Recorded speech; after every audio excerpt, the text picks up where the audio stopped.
Si cela vous arrive de vous disputer dans votre couple, vous devez absolument regarder cette vidéo parce que je vais vous partager une chose à laquelle vous devez absolument faire attention si vous voulez arriver à mieux gérer ce type de situation dans votre couple où vous vous disputez, il y a de la tension qui naît et à peu près parfois toujours pour les mêmes sujets. Quand ça revient sur la table, vous savez que ça va causer de la tension, vous savez que ça va être énervant, vous savez que ça va partir dans tous les sens parce que vous n'êtes jamais d'accord sur ce sujet. Mais comment gérer ce genre de choses? Je vais vous partager un élément ici et j'espère que cela va vous éclairer et que vous allez vraiment comprendre à partir de cela comment désormais procéder. Mais je vous avertis, ce n'est pas forcément quelque chose qui va être facile comme ça en claquant les doigts. Ça va demander que vous fassiez un petit effort sur vous-même. Ça va demander que vous preniez déjà conscience de cet aspect-là et que vous fassiez un petit effort pour pouvoir mettre cela en pratique dans vos vies. Voilà.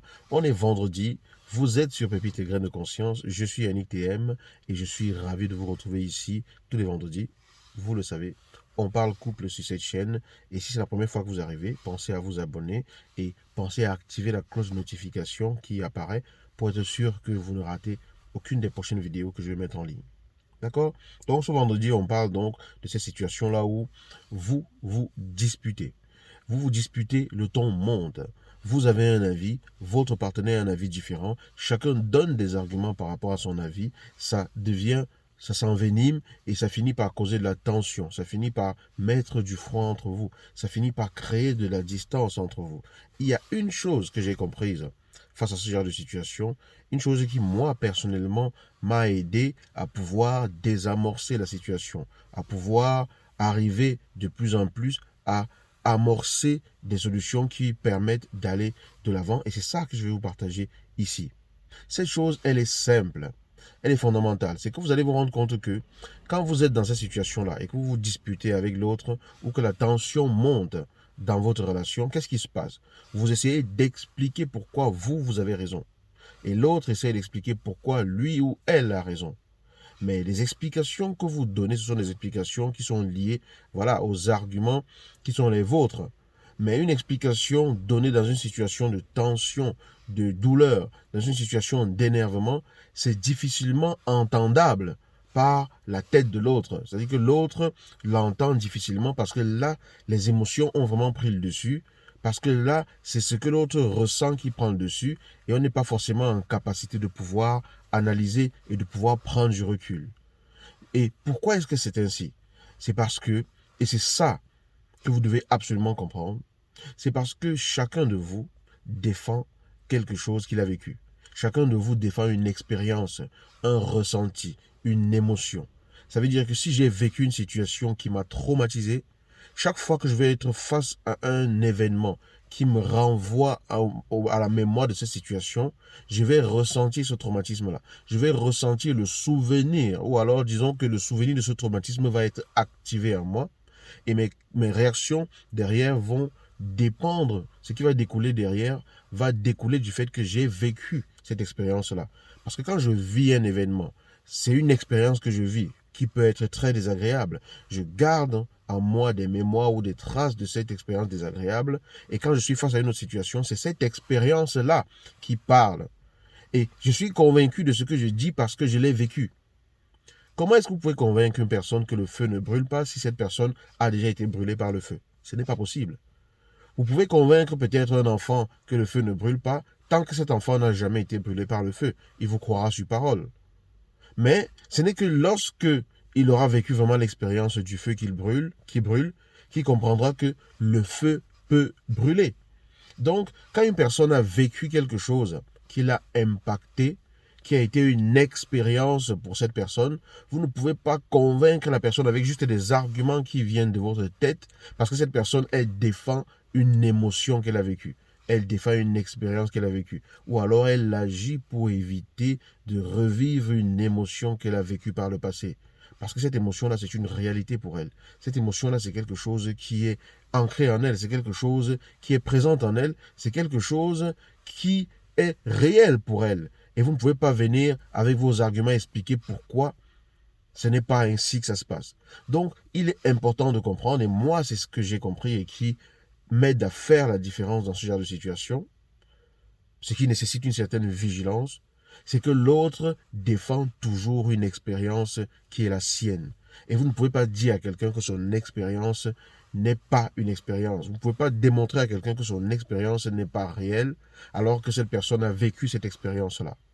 Donc chaque fois que vous donnez des arguments, c'est toujours parce que vous avez une expérience différente de l'autre. Et si chacun défend son expérience, ça fait un discours de sourd. Parce que si moi je suis convaincu que le feu brûle parce que le feu m'a brûlé, et vous êtes convaincu que le feu ne brûle pas parce que vous n'avez jamais expérimenté le fait que le feu brûle, alors chacun va camper sur ses positions et ça va être compliqué.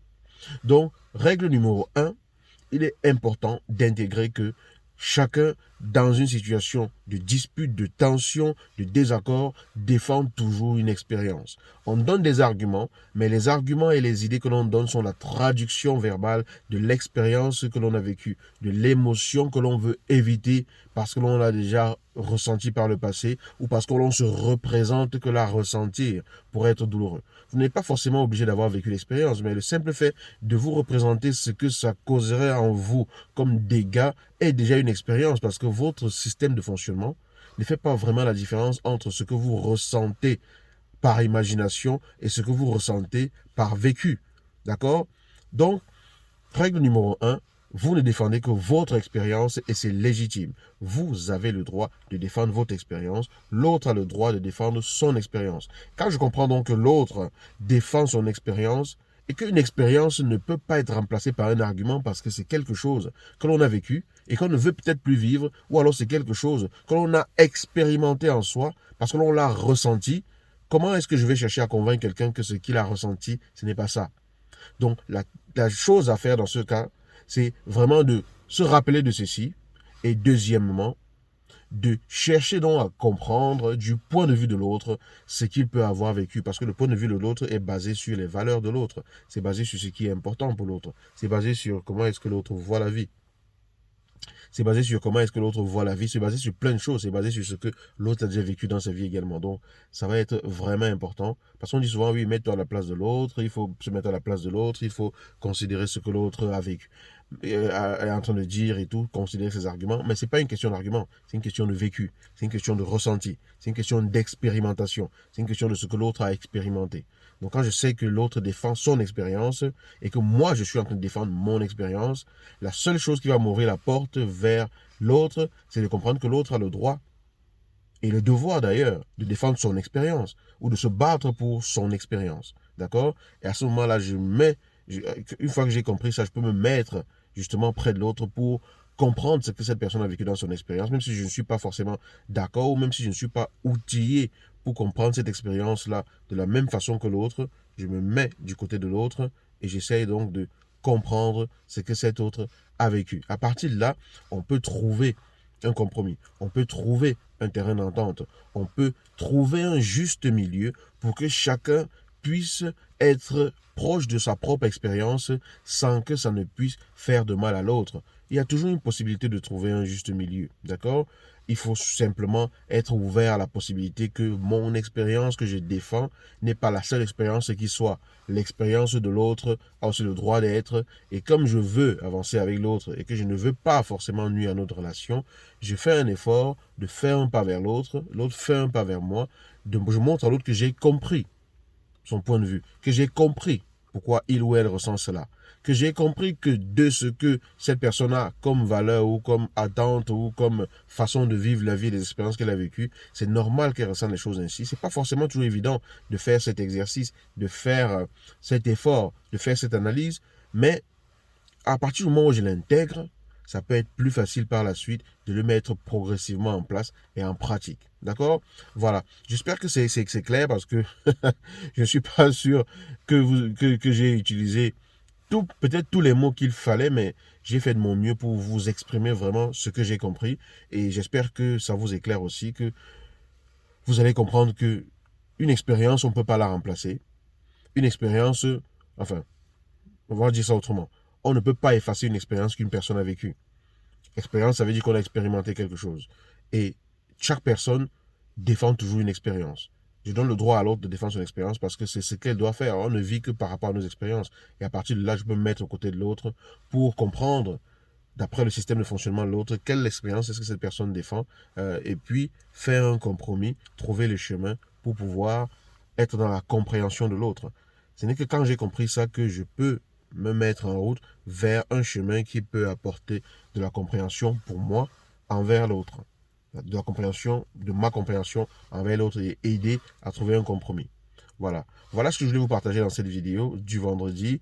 Et j'espère que elle est assez claire. J'espère que comment dire, qu'elle vous apporte un éclaircissement par rapport à ce type de sujet et que ça va vraiment vous aider, quoi. Si vous avez aimé cette vidéo, je vous demande de mettre un like, et de me dire dans les commentaires ce que vous en pensez. Et si vous avez des suggestions par rapport à ce genre de situation, bah, je suis preneur, je serai ravi de vous lire. Je vous souhaite une excellente journée, voilà, et plein de belles choses. Je vous dis à vendredi prochain dans la prochaine vidéo. Ciao.